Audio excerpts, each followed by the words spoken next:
हो गइल रे नैना, नैना से काहे जुदा हो गइल। पुतल हसरा के दिया तड़पे मन के पपीहा।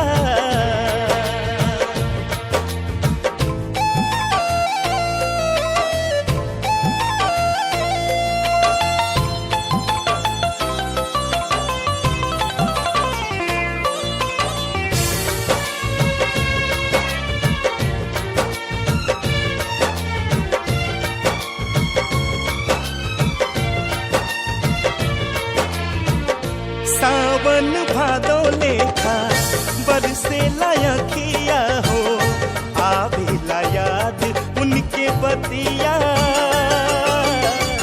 कल पता हियारा हो तड़पाता जियारा हो, देख लेती जान के सूरतिया। दर्द जुदाई अब ना सहाई, रहलो न जाई साथिया।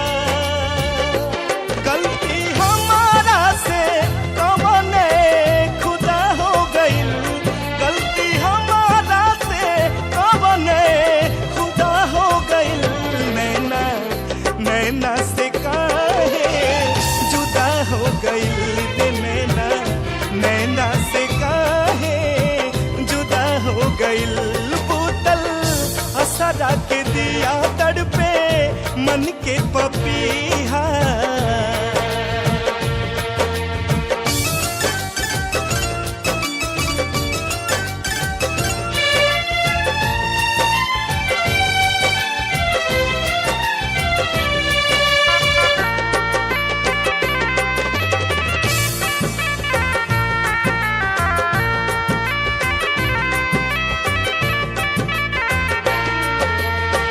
प्रीतिया जरावेला विरह के अगिया में, जानू बिना जानी जाता।